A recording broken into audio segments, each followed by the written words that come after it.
Good day, everyone. Good day, Sir Garrido. I am Angela Nidea and I am from grade 10 St. Augustine. I am here to discuss what I think and my points about chastity and the challenges that people face in regards with this virtue.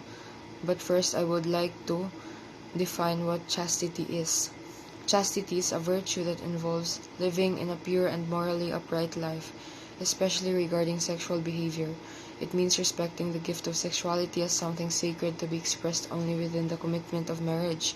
Chastity is about controlling desires in line with God's plan for love and human dignity.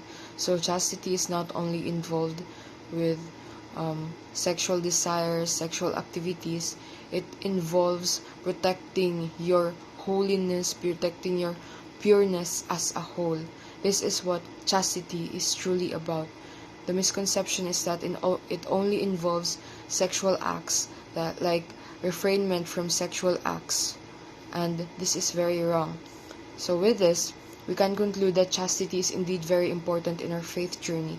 However, as we progress in life, it is very inevitable to face challenges in regards with maintaining this virtue, which is why we should first understand the challenges of this. So first, let's begin by acknowledging the challenges that surround us in our efforts to live chastely.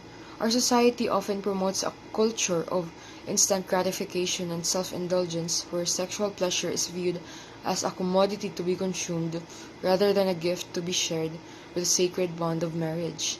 The media bombards us with images and messages that can lead us astray, tempting us to prioritize physical desires over spiritual and emotional well-being. So, ang kaning chastity kay ma-endanger gid ni siya sa media because the media often promotes sexual activity or sexual engagement as something that only involves pleasure, when in reality this is very babaw from the actual definition, from the actual concept of chastity. This influences so many people. It influences the youth because this is media that we're speaking about, and the media is normalizing the fact that sexual activity happens outside of marriage.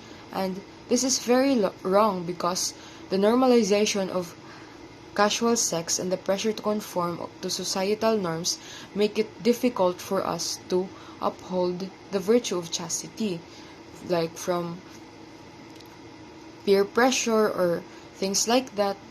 It can very much endanger the virtue of chastity. And now my second point, our personal struggles and temptations. In addition to these external challenges, many of us also face personal struggles and temptations in our journey towards chastity. We are all human, with desires and emotions that can sometimes cloud our judgment and lead us down the wrong path. We may struggle with lustful thoughts or impulses, or we may find ourselves in situations where it's easier to give in to temptation rather than to resist.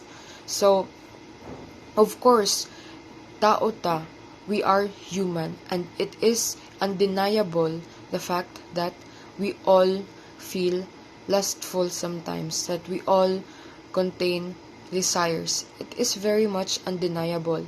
But the fact that we can refrain from these temptations is also very undeniable. That the fact that we have the will, we can have the will to refrain, to deny, stay away from these temptations, we can very much do that. So, dili dapat nato ni ipastop ang atong human nature from maintaining this virtue. Dapat ato gyud ni siya paningkamutan na mo refrain gyud sa atong mga desires, kay even if tao ta, kay dapat gihapon ta maging responsable. Dapat ato gyud i-try atong best na maging mo align gyud ani nga virtue. Despite these challenges, we are not left to navigate this journey alone. We have several helps and guides that can support us along the way. one of the most powerful helps is prayer.